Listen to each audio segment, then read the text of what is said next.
Hi, everybody. Great to see you.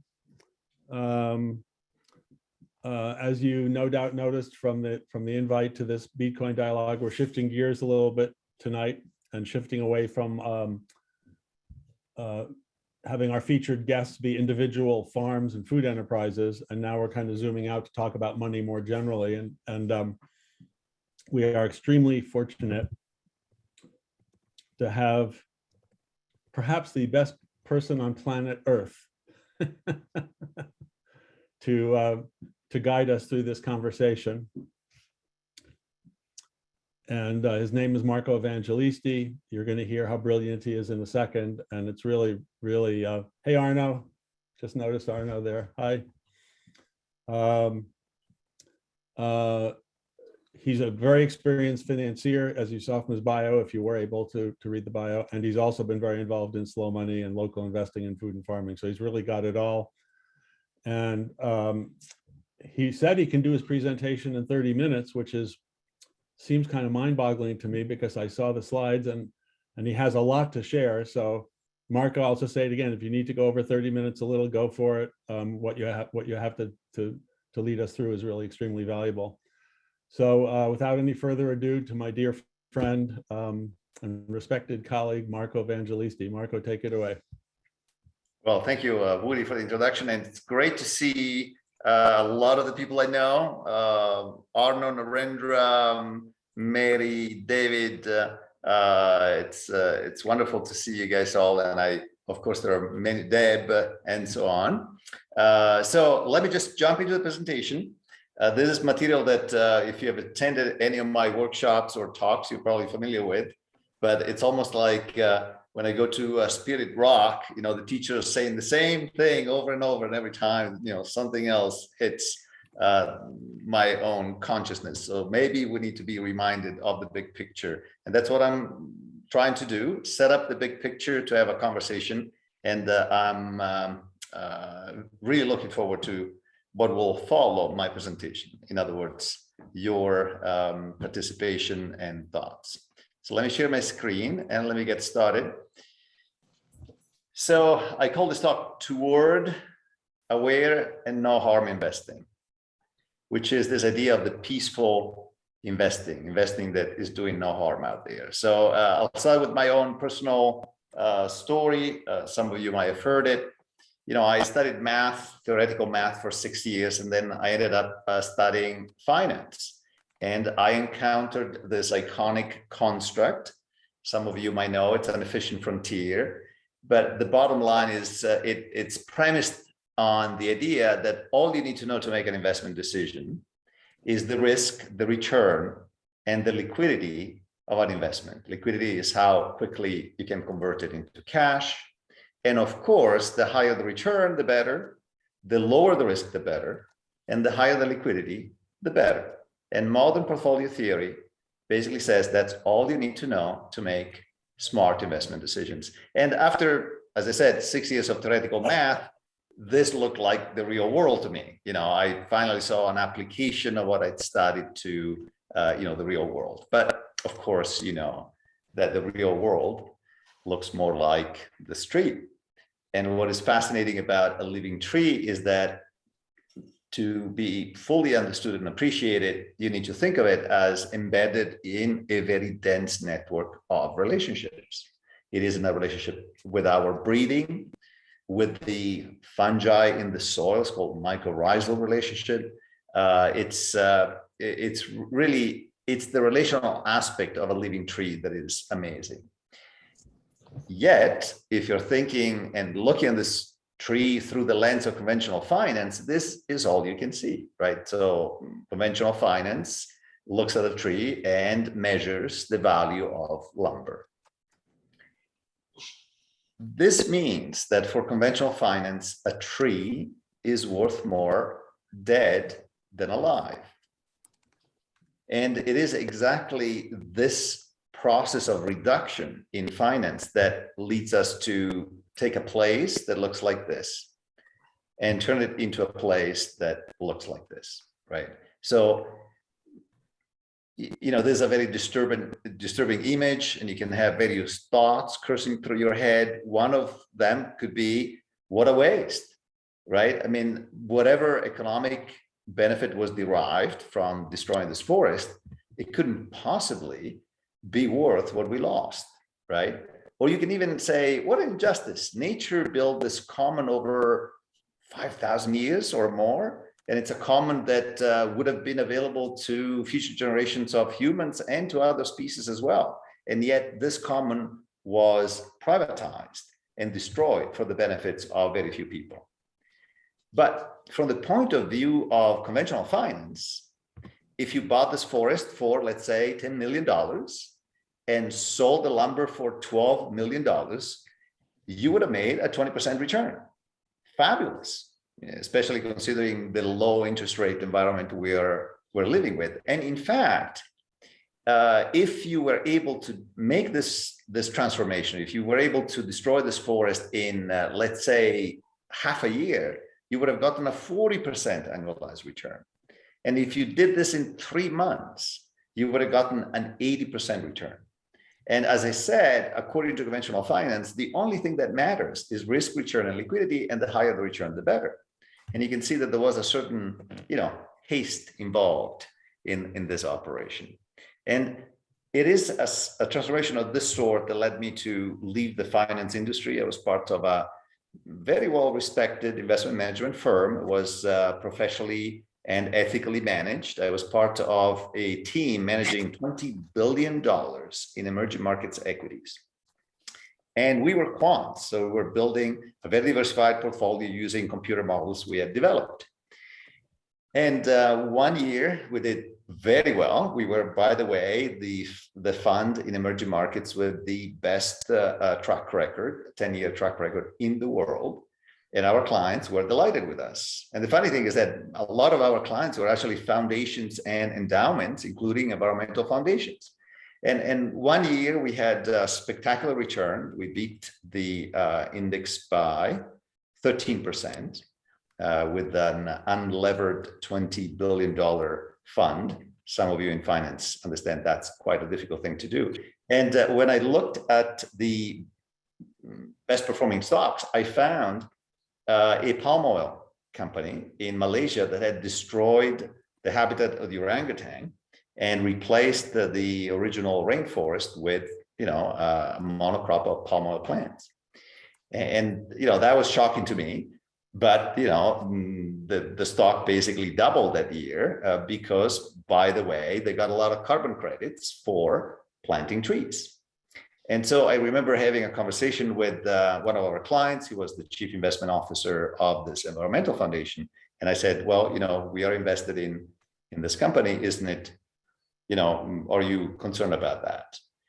And he basically said, look, my job is to manage the funds of the foundation and to protect those funds in perpetuity. Notice a luxury we don't afford to the 10,000-year-old rainforest. And he said, and I picked the best guys in town. You are the best. And I'm doing my job. And, I need to generate enough return so that I can pay for the expenses of the foundation and its important programs.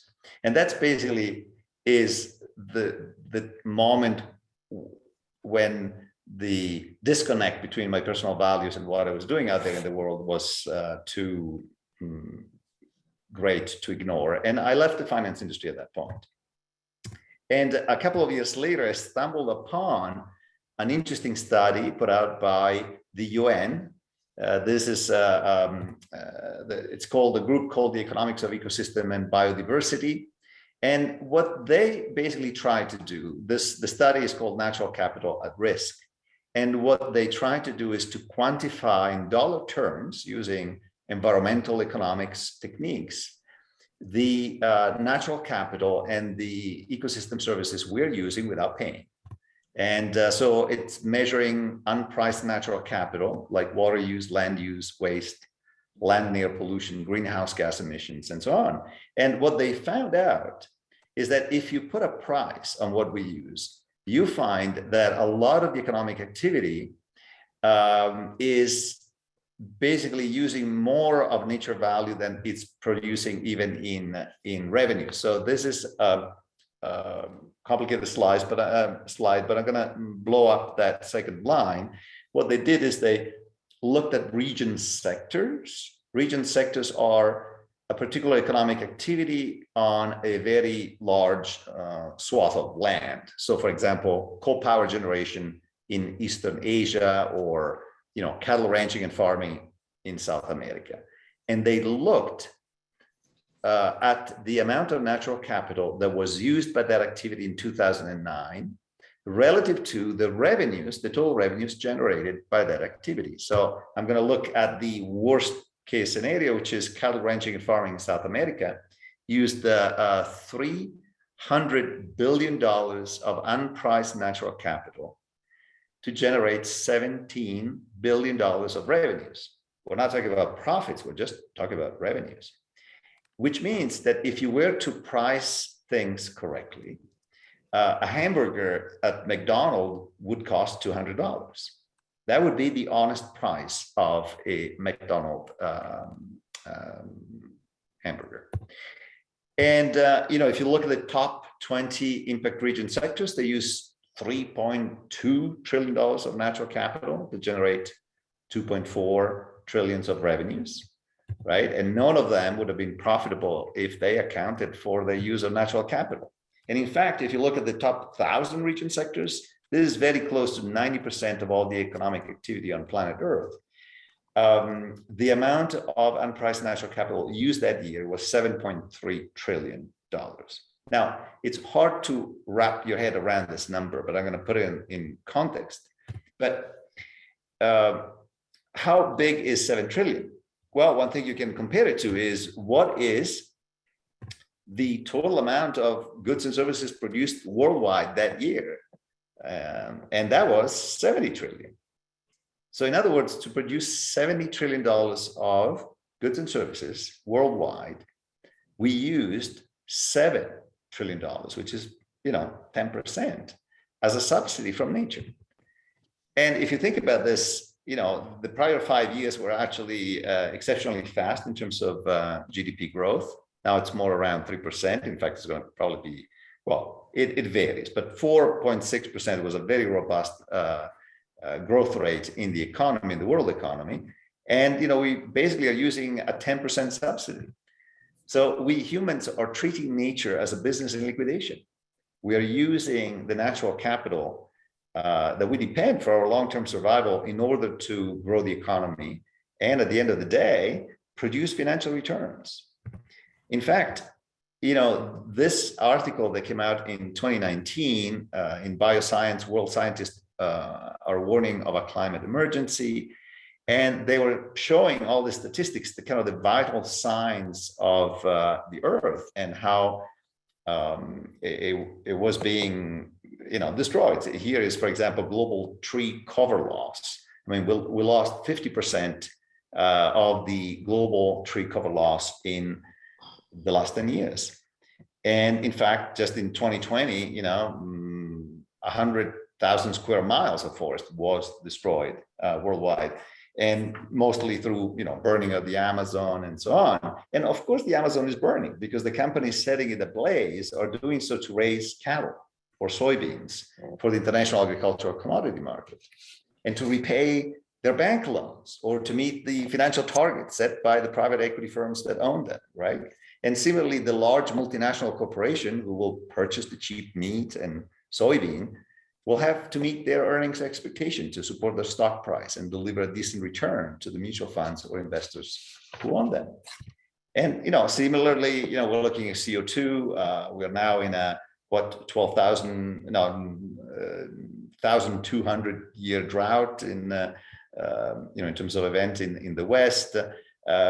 We know we're putting CO2 in the atmosphere. This is causing a collapse in the Greenland ice mass and the Antarctic ice mass. In fact, we lost 400 gigatons in 2019, and of course, that we are, emitting all the CO2 because the companies that are, the fracking companies need to repay their loans and deliver on the financial targets the private equity firms that own them have set right? These destructive practices are justified so these companies can meet the earnings expectations that support their stock price and to generate adequate financial returns for the mutual funds or investors who own them. So at the end of the day, if you look at any of the large problems we're facing, and if you dig a little bit deeper in your own portfolio, you will find that some of the stocks in even the ESG portfolios are implicated in the big problems that we're facing. In fact, a lot of big banks, for example, are in ESG portfolios, probably because they have a couple of women on the board and they're using, very efficient lights in their offices. But they funded fracking companies at the tune of, $2 trillion since the signing of the Paris Accord and other fossil fuel companies. So we're at a place where, I guess my message is today's investments build tomorrow's world, or actually shape today's world. Tomorrow is now, if you look around. And we don't want to end up in the situation where, a few years from now, somebody said, yes, the planet got destroyed, but for a beautiful moment in time, we created a lot of value for shareholders. Right, this is becoming real now, and I would recommend all of you to read the chapter, on money in the Aha book that Woody put out recently. Makes the same case, maybe in a more poetic way, but I just wanted to provide a big framework for our conversation and discussion. And now I want to talk a little bit about, my personal story, right? So let's go from the global to the personal, and key points and questions to ask at this point is, well, the key point is our investment shape the world we're living in. And if you're looking around and you see that the world and society are not doing particularly well, our investments are probably implicated in that. What are our investments making possible, and what are our investments destroying? I think it's very important for us to be able to answer those questions. And especially this one, who's paying for our financial returns, right? We knew who paid for the return generated by the Malaysian palm oil company, the orangutan. The whole ecosystem and habitat for them was destroyed. And a lot of people in that part of Asia had actually problem with, all the smokes and the burning that was happening. And in fact, if you want a specific example, you can Google John Oliver last week tonight, mobile homes on YouTube, and you'll find out who's paying for the return of the investors that are investing in mobile home parks in the United States. But so I told you my personal story, how I woke up to the problem. I left a very lucrative job in 2009. You might remember that in 2009, the economy was not doing well at all. And it was hard to walk away from a well-paid job, and I haven't had a regular paycheck since 2009. But I have a confession to make, which is it took me another 3 years to finally let go of my portfolio, which was a super diversified portfolio of all mutual funds, mostly from the company that I was working at, including that emerging markets equity fund that was still holding 3 years later. And this was very strange to me, because I thought, wait a second, walking away from a well-paid job in terms of financial cost is at least 2 orders of magnitude. It's at least 100 times the cost of giving up whatever financial returns from my portfolio, which, I guess I didn't stay in the industry long enough to have a large portfolio, but I had some savings, and whatever loss of return I would have gotten by liquidating everything and putting everything in cash, as I did, it's just minuscule. And yet it took me an additional 3 years to get there, even though it was really chunk change relative to the loss of income that I had. And at that point, I basically thought, okay, I don't want to be involved in destruction of forests or habitat or exploitation of workers at all. So what do I do? I, of course, liquidated everything, gave a big chunk of my savings to RSF Social Finance. as a temporary holding place, and then started being engaged with slow money and local investing. And my constraint was I didn't want to do any harm, which meant I really needed to know where my money was going, and I needed to have a way to assess that the potential return I might have obtained was not exploitative, was not coming at the expense of ecosystems or other people less advantaged than I was. So but the key takeaway is that we act in the world through our deeds, livelihood, spending choices, and investment activities. And the opacity and complexity and intermediation of global finance make it difficult for us to recognize that we have agency in the world, and we express it also through our investments, and we need to take responsibility for that. And I like this quote: when the wise person has opportunity for gain, his care is that it be right. So if you have an opportunity to, increase your wealth, I think the first thing we need to make sure is that that is done right. It is not done at the expense of other people less fortunate. So, as I mentioned, I stumbled upon the Woody Tash and his book, and I got engaged at the local level. In fact, I worked very closely with Arno and Constance and David and so on, a number of people that are on this call also to develop the network of slow money in Northern California. And I think the slow money ethos is really a guiding principle that can inform how we make decisions. And one thing I was thinking about is, what underpins this three concepts: return, liquidity, and risk. And I realized that the reason why it took me 3 additional years to align my investments with my value, than it took to align my livelihood with my value, had to do with greed and fear, right? So I thought, oh, maybe I'm going to lose some return by moving away from the global markets. Fear has to do with, fear of loss and so on. And so when I rebuilt my portfolio, I inquired within to find out what are the psychological motivators I wanted to follow. And the two that came up were biophilia and empathy, right? And so I'm giving an example. Of course, our table cooperative is on the biophilia side. It's a beautiful farm, and you've heard from Narendra, I think, a couple of months ago. And the interesting thing is that this farm is also organized as a multi-stakeholder cooperative. So it's really a post-capitalist experiment of how can we bring everybody to the table and to share the economic benefits and governance in a way that is fair for everybody involved. And on the empathy side is Community Foods Market.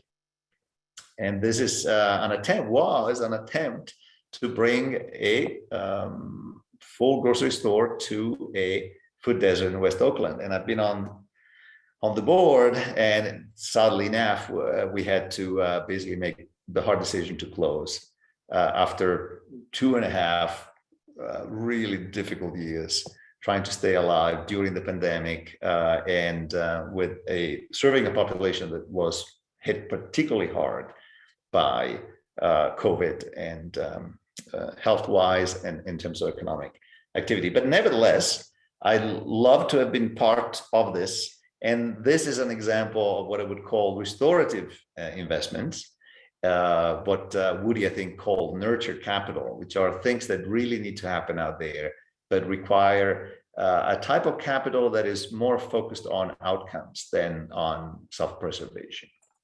And so I came up with this awareness dimension investment classification that I want to share with you. And I'm sharing this both with individual investors and with financial advisors I'm working with now. And the idea is that there are various levels, and the most common is unaware, possibly extractive investing. If you don't know all the holdings in your mutual funds, you are unaware of what you're investing in. And chances are some of those companies are probably extractive. Aware investing means, I'll actually explain each of those, but the categories are unaware, aware, no harm, positive, and restorative. So let me start with unaware. The vast majority of investing, especially via mutual funds, is unaware, possibly extractive. ESG and SRI mutual funds are a marginal improvement, right? It's almost like a reduced harm option, but they mostly fall under the rubric of unaware investing. And if we have time, I'll, in the Q&A, I can tell a little story about one of these ESG funds and one of the holdings in it. Most publicly traded companies tend towards extraction because they not only need to be profitable, they need to grow that profit quarter in and quarter out. And it's hard to be aware of the full impact of their operations worldwide. So with investing, if you buy individual stocks or bonds, you're doing aware investing. So if you buy shares of IBM, even if you buy shares of McDonnell Douglas or Raytheon, I mean, you're aware, you know where your money is, right? If investing in mutual funds, in order to say that you're practicing aware investing, you need to understand the ultimate components of that fund, all the companies that are part of it, or if it is a fund of fund, all the components of all the funds that are part of it.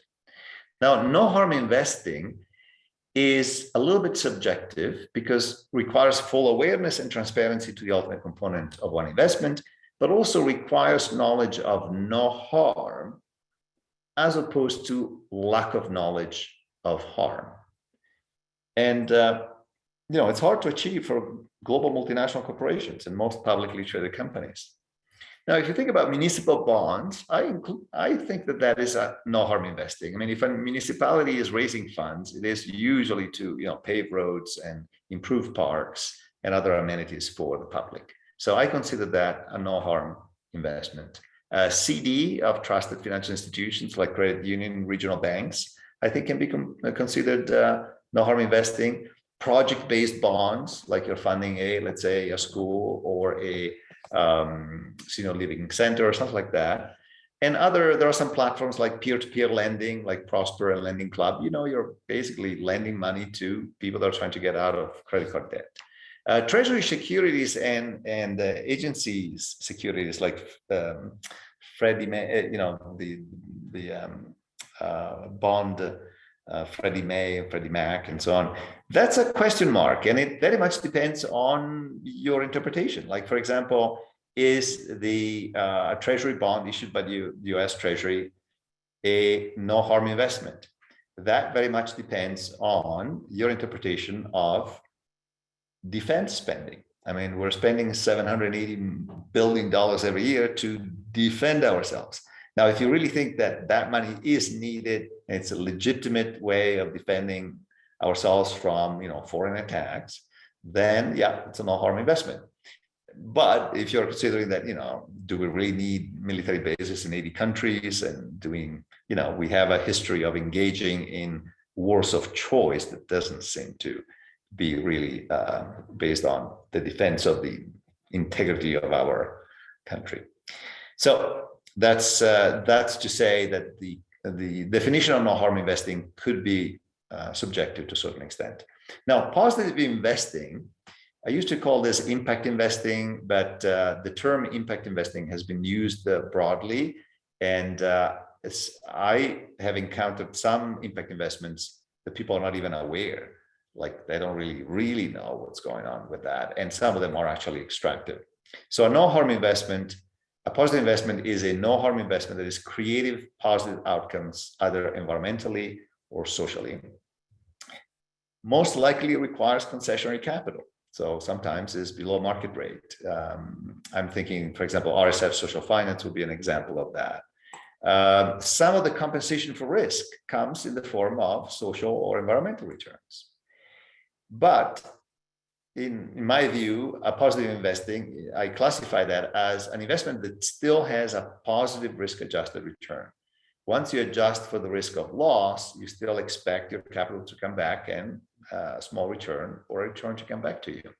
Now, I think we need, and Woody has made this argument brilliantly in his books. I mean, finance has been sucking out life out of culture and out of agriculture and out of the fertility of the soil and out of the ecosystems and so on. So if we want to restore health, we need to have a different type of investing.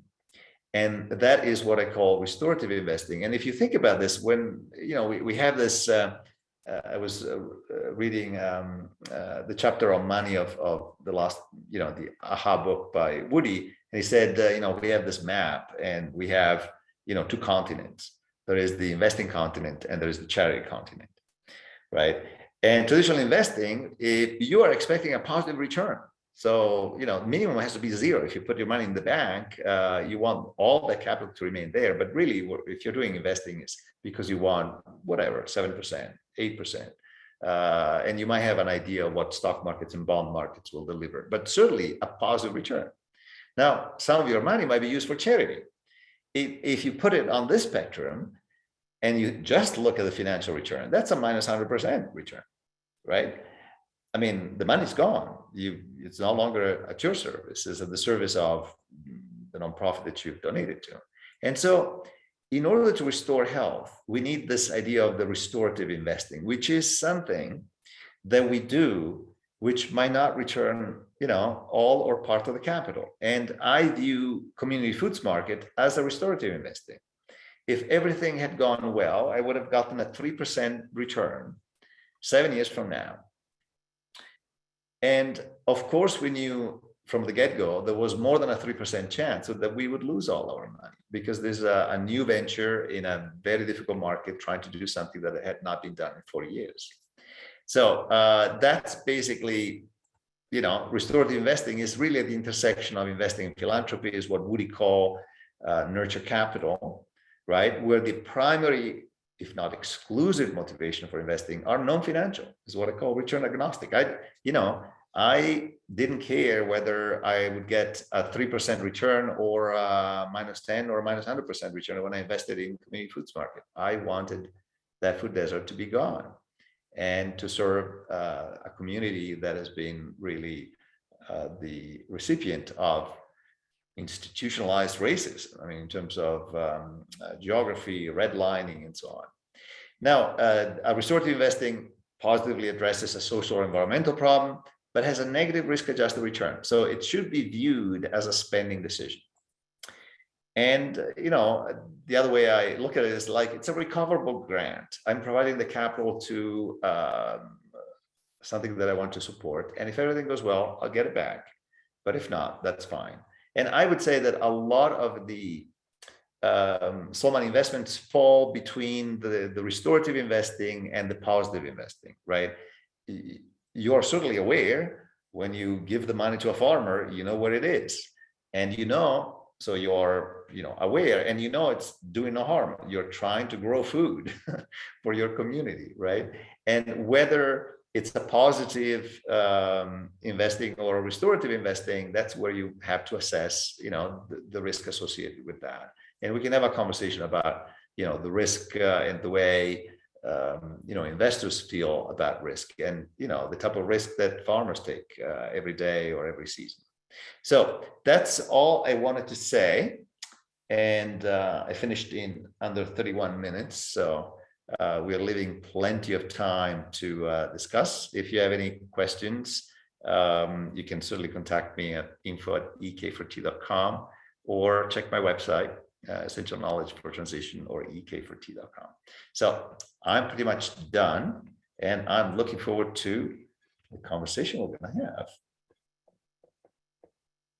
So while people are gathering their thoughts, I'm kind of surprised. I don't see that many things in the chat room. Did I miss a bunch? No, people have been kind of, I think they were enthralled by your comments and they're processing.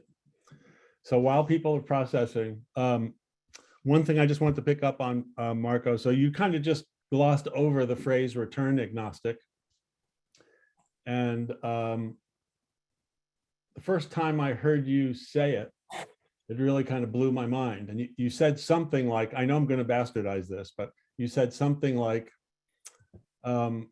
when we invest the good old fashioned way, you know, to maximize, to minimize our financial risk and maximize our financial return. We basically have to be agnostic about all the social and environmental impacts of the investing. We just kind of have to make believe we don't care that much about them. We just have to kind of let them take care of themselves. All of our belief goes into the profit maximizing thing. And then you said something like, why aren't we being agnostic about the financial returns and putting all the other stuff that we totally believe in first?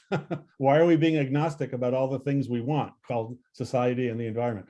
So do you want to say it better than I just said it? I love the phrase return agnostic, and I think it can be, you just kind of glossed over it. So I don't know if you want to expand on it at all. Well, no, thank you. I forgot about the first part, but you're right, that the idea of investing, because of the narrow lens of conventional finance, all you care about is risk, return, and liquidity.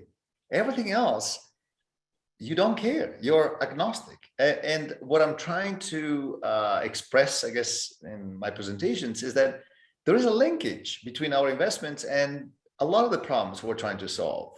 And sometimes we're trying to solve through, charity and so on. But, the first thing would be, well, let's stop creating a bigger problem with our investments. And then, we might have less thorny issues to deal. But yeah, we are basically, and not only that, but there is this, I don't know where it's coming, but from a cultural standpoint, we are even associating virtue with wealth.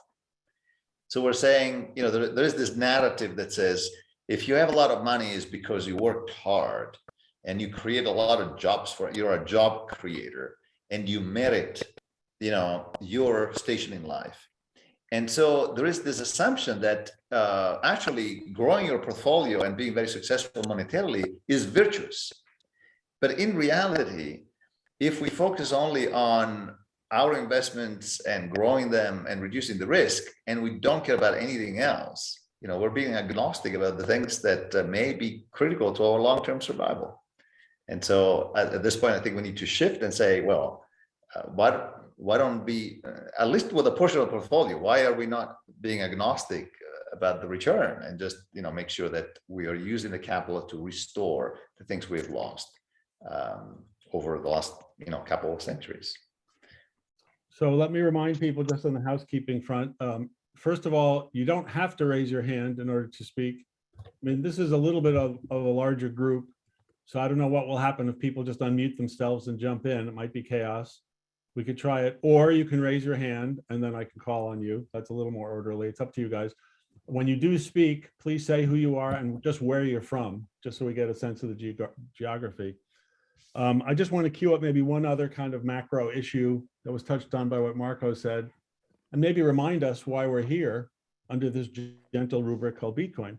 Because, and you mentioned this, Marco, once or twice, specifically when you talked about sharing risk versus minimizing risk. You touched on it a few times. And to me, this is the beauty of a CSA, community supported agriculture. And to me, this is the spirit of what we're all trying to do under these various banners.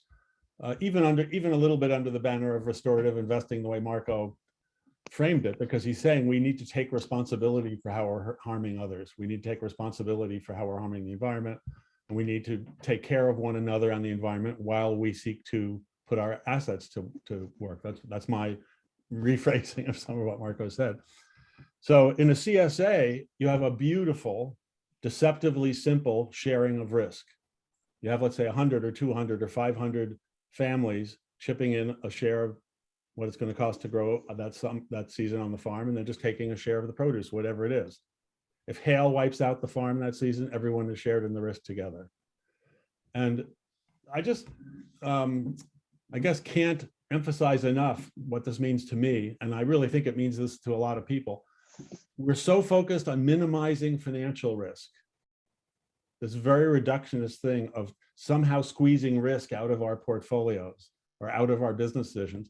We end up exporting that risk onto the financial system as a whole. There's many ways to talk about that. And the whole system becomes volatile. It's the same way we're exporting the so-called environmental externalities out of the manufacturing process, and then it ends up in the system as a whole, right? And we're not sharing risk amongst each other as residents of a place. So if you take a CSA, we're sharing the risk of the farm. It's very obvious the value to us of why we're doing it. We could lose some money. It's part investment decision, part consumer decision. So this is a radical thing for a society which is so far down the rabbit hole of minimizing risk and securitizing everything. It just seems crazy that we could act out of a place of sharing risk in our community, as opposed to minimizing risk to ourselves as investors. And obviously with Beetcoin, this is a form of sharing risk that we're seeking to use the power of the internet. Someone unmuted yourself before you're ready to talk, I think. Try to keep yourself on mute before you're ready to talk. You know, we're trying to use the power of the internet to aggregate small donations and then get that money down to the local groups that are making 0% loans and sharing risk at the local level. So there's multiple levels of risk sharing in that system. It's all built on sharing risk, basically. There's no financial return coming back to an individual funder. All the returns occur at the community level. So before I get off that, because I didn't do it at the beginning, and I know Carol Pepper-Hewitt is on here, she's going to scold me later if I don't say Beetcoin is designed to generate a large flow of small donations from around the world. No amount is too small. Many of you on this call have already donated. Thank you. Please share it. We're early in this process of building this network of beatniks, if you want to use that phrase. I don't know if I want to use it or not, but there, I just did. And if it's $1 a month, $5 a month, whatever it is, a one-time donation of $10, no amount is too small. This is not designed for angel funders. It's designed for everybody to just chip in some. And that money is going to be used to grow the local networks of soil groups that are making the 0% funding decisions all over the world. We have 5 groups right now. We'd like to see hundreds of these groups a decade from now. So I just wanted to remind us that we're not just talking theory here. We have a way of doing it, and let's make it happen. In addition to all the other great work that a lot of you are already doing. Now, having said that, let's see where we are in the queue. So I have to spend a little time looking at the chat room. Does anybody want to jump in right now? So Marco must have pissed somebody off or confused somebody or inspired somebody. I see Jim Steffen's hand up. Go ahead, Jim. Okay, Woody and Marco both, the CSA model in our part of the country, we're Iowa, Nebraska, got a couple of small cow-calf herds. We're trying to build a regenerative brand. I'm thinking about the scale of destruction involved with agriculture in this part of the country, anhydrous ammonia, irrigation, et cetera, and the damage to soils in comparison with what goes on in Brazil. Marco, your early slide about the cattle business in Brazil really got my attention. So we're trying to back away from that. I'm looking for a farmer-owned or a cooperatively owned retail brand of beef that is truly regenerative in nature. And I wonder if you know anything or have any questions or comments on that. Thank you. Yeah, and I'll let maybe somebody else answer the specifics, but I want to say that cattle are not the problem if they're in the right place, right? So if they're growing on grass and fertilizing the land, in fact, they're basically a key element of regenerating the fertility of the soil. But obviously, if we concentrate them in CAFOs, then that's a different story, right? So, and the same thing with South America. I mean, they're on grass in South America, but if you destroy the forest to do that, obviously that's not going to work. So, and I'll let, I don't know who knows about but there are a number of them. And by the way, there is a great group. I don't know if you know Sally Calhoun and her network. They're all into regenerative cattle raising and ranching and so on around the country. They have something called a no regret initiative you might want to check out and see what are the companies that they support and they invest in. And those are the ranchers that are really applying the most sustainable practices. The Alan Savory Institute is another good one, and see who's following Alan Savory methodology and ideas. So Marion, before I call on you, Marion Morgan, so that's a perfect segue to say the next Beetcoin dialogue on March 9th is going to feature Daniela Howell, who's the executive director of the Savory Institute, and Will Harris, who is the owner of White Oak Pastures in Bluffton, Georgia, which is a few thousand acre multi-species savory hub, very deep into regenerative multi-species livestock, and has his own slaughterhouse on the land and sells regionally in the Southeast. So Jim, I tried to put that in my chat room back to you. I don't know if it got to you or not, but you should check out White Oak Pastures in Bluffton, Georgia. But you're going to get to see it. You get to learn about it next Beetcoin dialogue if you want to use that as a starting point. There is one important question I would like to answer that was first on the list, and the question was, what are the options of positive and restorative investing for a retirement plan? And one thing that we need to be clear about is that a retirement account like an IRA or a self-directed IRA or a solo 401k exists for the purpose of sheltering capital gains. So when you're thinking about restorative investments, you don't want to make them with tax-exempt money, because your expectation is you're going to get a negative risk-adjusted return. And you have, if it isn't a tax-exempt container, you get no benefit from those investments, at least from a tax standpoint. If you're so, what I'm recommending is that the restorative investments need to be made with a prudent slice of your portfolio. You decide whether that's a 1 or 10%. I'm about 30%, which is kind of on the high end.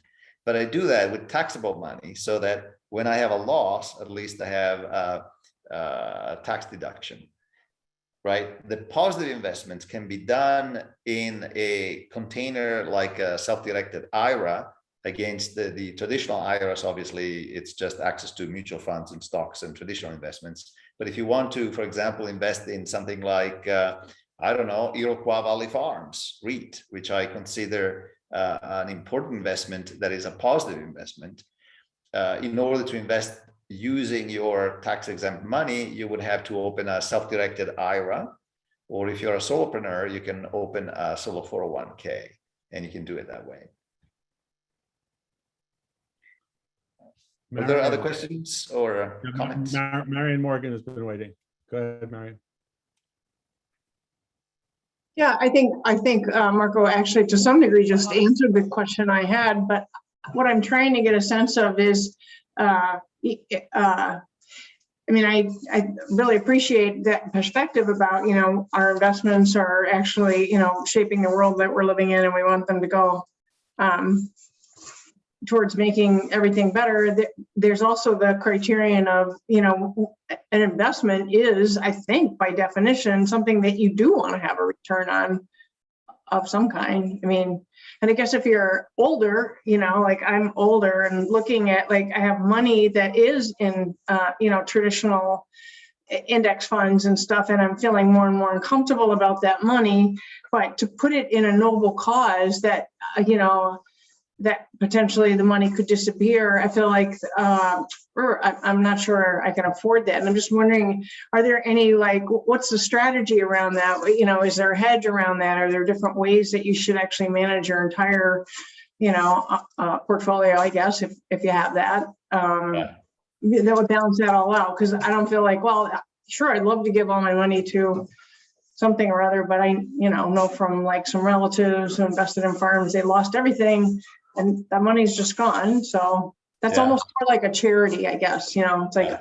Yeah, no, in fact, and, I can't get into the details here, but I just mentioned that I do teach courses to individual investors and financial advisors on how to do this and how to do that responsibly, right? I mean, it's like, I'm not saying take all your money and give it to farmers.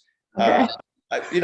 If you, a certain percentage of your portfolio, so the idea is that you would evaluate what is the percentage of the portfolio that you can put into restorative, meaning if it were to disappear, it would not, be a problem for you financially.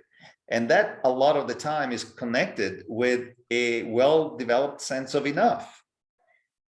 Because frankly, you know, is there an enough? You know, have you found your enough? And if you have not found your enough, then it's probably impossible to do, you know, restorative investing. Because I say, I need every penny to grow as much as possible. There was an interesting book called Richistan by Robert Frank. And he was fascinated with the rich, and he interviewed them and wrote a book. And basically it turns out that, you know, they live in their own world, and they have more in common with each other worldwide than with their national brethren. But the interesting thing is that for everybody that had less than $1 billion, he asked the question, do you feel financially secure? And all of them said no. But they said with twice as much, they would. With twice as much. So if he asked someone with 10 million, they didn't feel financially secure, but with 20, they thought they would. But then the people that had 20, they didn't feel financially secure either. And they thought with 40, they would. But the people that had 40 did not financially, you know, and so on and so forth. So if you don't develop a sense of enough, you're trapped. But if you do, then you can say, okay, you know, this is enough. And if there is anything extra, you know, I can invest in a farm, and whether it comes back or not, in financial terms, might come back in other ways, psychologically, in terms of, you know, the local economy and so on. So again, I do have a course in October that I teach for financial individual investors. And if you want to, you know, participate in that, we'll deal with all the practical issues of how do you do this? How do you do aware and no harm investing in a way that does not jeopardize your situation? And let me see if I can turn this lamp on. And Marion, so Marco, you just said the words right at the end of what you just said. You said the words local investing as kind of a throwaway right at the end of your response to Marion. So I'm going to pick up on that. So it is extreme, in my opinion and experience, extremely difficult for any individual investor to solve all this by him or herself, pretty much because of what Marco just said. If you just stipulate, and by the way, there's another book that was written like 30 years ago or 40 years ago by Lewis Lapham called Money and Class in America, and it found exactly the same thing. Didn't matter, whoever he interviewed needed twice as much money to be secure at any level. He didn't just interview the wealthy, he interviewed people at all strata, found the same thing. So why is that? Now, by the way, these are big issues, and we should be together for a few days to actually get at them. And we used to do bigger slow money meetings for a couple of days, and we'd have more time to talk about all this. But why is it that everyone thinks they need twice as much money? One of the reasons is we don't produce anything that we consume. We're completely dependent on purchasing power. So how can you ever have enough money? You don't know if there's going to be inflation. You don't know what's going to happen. If you don't raise any of your own food and you just need money to buy food, how can you ever have enough money? You can't ever really have enough. So that's a kind of a Wendell Berry-esque, for most of us know who Wendell Berry is, you know, kind of a take on this. Another piece of it is, as long as you think about it individually, it's very difficult to have enough. As soon as you start thinking about it as a community, it can change. And I'll give you a very concrete example, which is tied to what slow money is doing. In 5 of the communities where we have 0% loan groups, Tana is on there. She's in my lower left-hand corner. Maybe she'll want to jump in and say something here or not. So Tana is very kind of one of the leads of the slow money group in Boulder that's doing 0% loans. But if you have 100 people or so chipping in some money, so Marion, I'm going to try to answer you with an example. But I won't actually give the footnotes to all the different parts. Just hear the model, and you can see how it's in different ways answering what you asked. So you have 100 people. They're chipping in. Let's call it since we started 4 years ago, about 200 people have chipped in. We have 100 active members this year. You have to be given a calendar year to be active. Those 200 people contributed about $500,000 over a 4 to 5 year period, in amounts ranging from $250 to $50,000. Okay, Everybody gets one vote as long as you have given in a year. You're a voting member that year. You get one vote, whether you put in $250 or $50,000. The group is making 0% loans to local farmers. We've done something like 20 or 21 loans. I was living in Boulder till recently. So we've done something like 21 loans to local farms in our community where the farmer has come in and made the presentation to us and we've made the loan. Now, think about the risk to you as an individual and how you feel about participating in a community group that's lending to dozens of farms in your community so there's more food in your community. And let's say you put in $250 or $500 or $1,000. Now, if by yourself, you can't do that. But as a community, you can begin to do that. And you can begin to create a structure for sharing risk. And that begins to shift the conversation a little bit away from what can I do in my own portfolio? How do I have enough? You get it to be the community level. I think that's the great work of our time, is to shift from individual thinking about risk and return and my life as an investor and how much I have and how much I give to my kids and all of that, to how much we have as a community and how can we preserve the places where we live for posterity and for our kids and whatever. It's a radical shift. It's not easy, but it's almost impossible as an individual, but it does become possible when you start doing it on the community level. Carol, you've been waiting very patiently. Carol Pepper Hewitt, I see your hand up. I think so, but I think Eugene and Marion both had their hands up first. Oh, I'm sorry. I didn't, they're not up in my little queue there. And Tana, I didn't know if you want to say this, but go ahead. So Eugene, oh, there they are. I see them. Okay. Eugene Pevsner. Yes. Hi, everyone. Yeah, thanks for this conversation. What I'm thinking of is just the idea of give what you can. This is something I learned about recently. So there's this movement where people just commit to giving what they can, and it's like a portion of your income. Like you can just choose a percentage, and you commit to donating that to local charities of your choice. So, like, no matter how much money you make. So, and it has to be like reasonable. So it depends on your income level. You just choose that amount. So I see Bitcoin as that, but it's more targeted towards in your local community, investing in farms, investing in the land.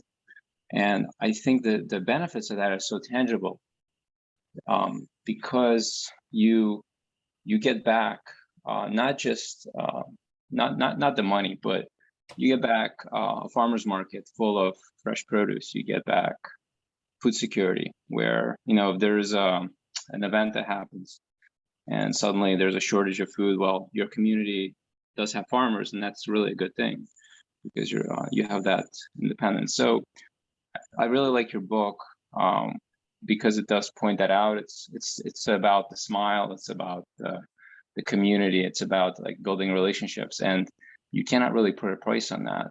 So even if you lose the money to a failed farm, at least it had actually done its work.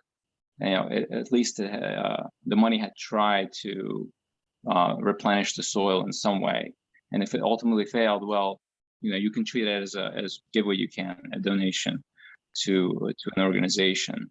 And then you could see actually it did do some good in the long run, because really I can't imagine something failing like right away without actually giving it the best shot. So that's what I wanted to share about that.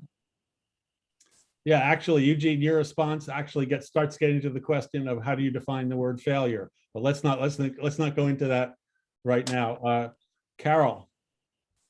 Marion, are you waiting over there?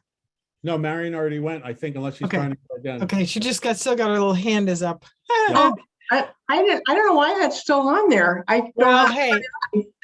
Anyway, I asked my question already, so take it down. Okay, I think we're all still figuring out how to use these silly things. Okay, so I'm Carol Hewitt, and I actually started and have run Slow Money North Carolina for the last 12 years. So I'm in a very unique position. And I started making small loans with our equity line, which is a crazy idea, but I did it.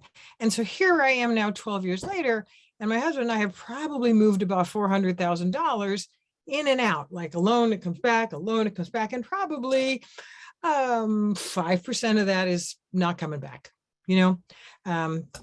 Couple are just never coming back, some are trickling in. So that's not a bad loss, if you will, or whatever. That's pretty darn good. I'm considering that I really didn't know what the heck I was doing. But I'm in a unique position because I was the funnel for these projects. So if you are in your local community, it is very hard to be that person that finds them and does the loans and so forth. That's where Beetcoin is so great, because you know, somebody else is doing the work. You can do your donating and make sure and know that it will go to projects. And there are some others out there. I just want to throw out Foodshed Capital in Virginia is Mike Riley. He started slow money activities in Virginia and ended up developing a CDFI. There's and then the other last point I want to make here, though, is if you're near retirement age like I am, I don't see why I need to be worrying about 7% and stock market returns. I mean, if I can just retain the capital I have and then in a really cool place like RSF Finance or Foodshed Capital or Iroquois, and not be so risky as to loan independently like I've been doing peer-to-peer lending. You know, I mean, what I got 20 more years. Is the 2% or the 5% going to make or break whether I put food on the table? Not really. And so I don't know, Marco, I guess I go back to this idea of what you said in terms of enough. And I also always remember, I love you saying, and maybe you stole it from somebody else, who cares, which is the last check you write should bounce. Right? You should spend it out, spend it out. Give your kids a little something while they're alive, help them build a house, help them get some education, whatever, and then spend it out. And those are my little takeaways tonight. Hey, Great Carol, In fact, thank you, Carol, about that, because since I left the finance industry, my savings have declined. And now I'm getting to a point where, you know, my little business is, you know, picking up a little bit. So maybe that will last me until I croak. But I mean, it's like, we don't really have, we don't need to die with the maximum amount of money ever, right? I mean, we don't. And so the idea of using the principle at a certain point is okay. If it is done in a way that is, you know, you plan out and you figure out how long you need to last and so on. Hey, Carol, I just want to ask a clarification. You mentioned the $400,000 moving in and out. That's you and your husband's money. I think you were referring to there. Your own. That's just our money. That's just our money. I mean, you've done like $5 million worth of. Yeah, I think because I don't have any administrative help, it's just me. I just don't spend a whole lot of time keeping track of the numbers. But, you know, I sort of lost track about 3 or 4 years ago at 350. So I would say we're somewhere around I don't know. But more importantly, what I do know is it's like 130 projects. So it's a lot of different businesses that have gotten money over the years. And this is really cool, and it's happening more and more around, you know, different groups are doing this now. When we first started this 12 years ago, 15 years ago, when Woody first got this going, this just wasn't unheard of. So it's really exciting, the ripple effect and what has happened from your work, Woody. It's just remarkable, and I commend you. I'm so glad I called on you again. Hey, so Eric DeLuca put a comment in the chat room, if everyone's seeing that, which is just worth calling out. I don't know if he wants to say anything else. Hey, Eric, just pointing out that because of, you know, since, you know, the CSA thing, I don't know if everybody realizes, you know, the first CSA was in the US was started in 1986. And the peak has been somewhere roughly in the 7,000 CSA number and roughly 600,000 people belonging to them. But there's some thinking that it's peaked and that it's not going to go anywhere from here. I don't totally believe in that, but I don't know why I'm saying that exactly.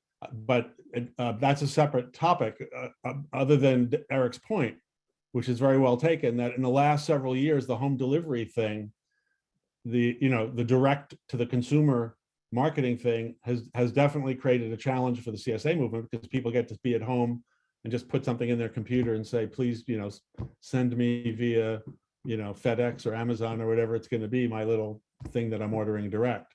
So I happen to believe, because of all the things we're talking about, that the underlying thing of CSAs has still not fully expressed itself by a long shot, that the community part, the direct connection part, the going right onto the farm part and knowing your farmer part, that can be temporarily pushed back by the convenience thing. But ultimately, the lack of transparency on the convenience thing is going to give way to the relationship thing, if you follow the way I said that. Eric, I don't know, do you want to add on, since you were the one who put the comment in? Well, I guess the only clarification I would make to what you just added is that this phenomenon happens at the local level as well. And so, part of it is like people trying to think about business models and how do they get their CSA or their multi-farm CSA to be successful or functional or break even or whatever.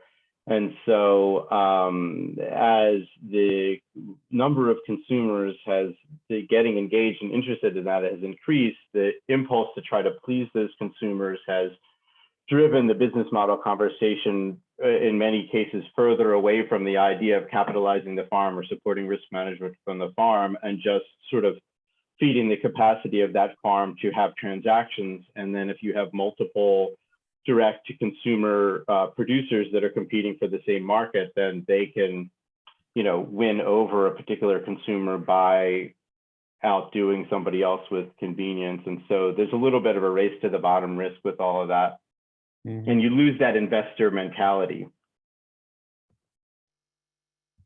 So the word investment, Marion Morgan was raising before, she just, you said something that could have been a real trigger for me, but I won't totally take the bait. But what does it mean to invest? Like, what is the definition of the word investment? And I think you could make a strong case that if the word investment has come to mean extracting profits as fast as you can, it's a pretty shallow definition of the word invest, right? If you invest yourself in something, it has a totally different meaning. If you're invested in an idea or in a project or in a cause, that's a different thing. When you invest your money, it's this very like, I'm just laying back, I'm putting the money in, I want it whenever. So anyway, there's a whole lot of things in there, and all the things we're talking about raise questions about how you make your money, how you give it, and how you enter into a relationship on all sides of that. So I'm cognizant of the Can I just say a quick clarification on that, Woody? Is that okay? Of course. Yeah, Eric, go for it. So I think that in my lingo in this case, it's kind of small I investing, and it's a little bit like the credibles model, with Arno on the call, that where the idea originally was you're putting money into the hands of the farmer and they have it at the beginning of the season. So whatever they need, they have it. So that's kind of like small I investing. And if I'm like on week 17 deciding I want kale, so I'm going to buy kale, that's the kind of investment that's getting lost in the translation. Mm-hmm. All right, John Brown, you have your hand up. Yeah, thanks. Great discussion, and I can see a week or so of it. And when lifetime probably, but the idea of investment. What are we investing in? Are we in? How do we feel? So my question is, when Marco, as you were making this shift, and you came across it a little bit, but what changed in the way you felt about yourself and where you were putting your energy? Well, I was. I think that the switch happened when I was on a meditation cushion, and I was doing metta practice, so sending good wishes to everybody around the world. And then the image of the forest came to my mind, and saying, what the heck, we can wish things. Well, we can send well wishes, but how about our investments destroying the things that we care about? And so that was the moment when I realized I really need to know where the money is, and I want to make sure that it doesn't do any harm. Because frankly, I am the picture of privilege. I mean, I'm white male from well-educated. My government paid for my education, because that's what happens in In Italy, I was fortunate to work for an investment management firm that was paying me well for a while. It's like I was just lucky, and I realized, I don't want to extend my privilege at the cost of those that are less privileged than me. And so I think this ethos of saying, if you have financial capital, it's good exercise to figure out how it came to you, and then make sure that it's stewarded in a way that is not doing damage. And some of it may have to be returned, to fix the problems that capital has created in the past. And so I see this plan of saying, extractive finance and extractive agriculture has taken away so much of the fertility of the soil. It makes sense to take some of that financial capital, which is really just 0 and 1 numbers. I mean, it's so virtual, and put it back into the soil and bring that fertility back. So that's why the slow money has been so inspiring to a lot of us. Yeah, and so the reciprocity from the soil for you doing this shows up in your emotional bank account. Maybe. And the other thing is, I sleep very well at night. Yeah, that's my point. And then you really get the sense of enough if you think about the gifts of community and the gifts of nature and the abundance, when nature is allowed to thrive. Anyhow, it's I was fortunate enough. One thing I wanted to say is that it's easier to develop a sense of enough if you grew up in a culture where, for example, healthcare is provided to everybody as an issue of right. It's like in Italy, healthcare is provided by everybody, to everybody. It's like you don't have to worry about having a cancer and have to sell your house or something like that.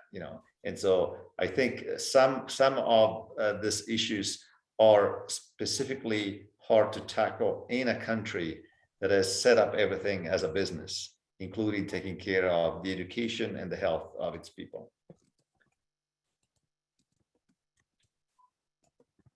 Hey, I noticed that Anna Jones Crabtree has a comment in the chat room that has some questions. Anna, are you still there? I guess she had to drop off. By the way, we're over time. We've been very good in the previous calls of staying to an hour, and we're now about an hour and 10 minutes. So I think what I'm going to do is say the following. I'm happy to stay on and chat with anyone as long as you want. I think Marco is willing to stay on and gab some more. But we'll just call the official proceedings to a conclusion. I will remind everyone that Beetcoin is real. We are seeking to generate a large flow of capital from lots of small donors all around the world and use it, and just in the lingo that we're using tonight, to share risk, to create multiple levels of community, to put money back into the soil in a variety of ways. So if you've not looked at the beetcoin.org website, that would be my first ask you guys. Please go there, look at the website, see what we're doing, and if you feel moved, please chip in. And I'd like to leave us with one general thought to kind of reflect back what I've heard Marco and all of us talking about. Just think about this. If you're going to invest in corporations, and corporations have a life arc to them, they may start as private companies, some of them stay private, but they're designed to grow, to become public, and to scale, and to reach global markets. They're throughput machines. Corporations are throughput machines. They minimize risk to capital and maximize throughput and growth, right? And returns to shareholder. So if you're going to invest in corporations, you're going to have a certain choice of what to do with your money so that you can have more money later on. Now just hold that thought and now think about what it's like to fund a farm. A farm, someone who's growing a small, a small diversified organic farm that's growing food for the local market. These are kind of diametrically opposed places where you can put money. One of them is place-based, works at nature's pace, creates all kinds of social and environmental benefits that you don't even have to quantify to understand. and the other one is an abstract throughput machine. And this is a stark choice. So when you're thinking about enough, Marion, you're thinking about money and how do I have enough money? That's one whole set of things that's completely divorced in a way from the other choice you have, or we have, as to where we can put some of our money and generate a certain kind of benefits. So I didn't do that as well as I would have liked, but that's the way it is. So thank you all so much for your time, your heart, your intellectual curiosity. Thanks so much to Marco for being such a great teacher and leader. And thanks to all of you, a lot of friendly faces there, and thanks to the newcomers who are here. So I'm going to stay on right now. That's it for now. On March 9th, the next one, we have Daniela Howell and Will Harris, and they're going to talk about multi-species regenerative grazing, meat production, et cetera. And that came up a little bit earlier. So I think many of you will be very interested to hear what they have to say.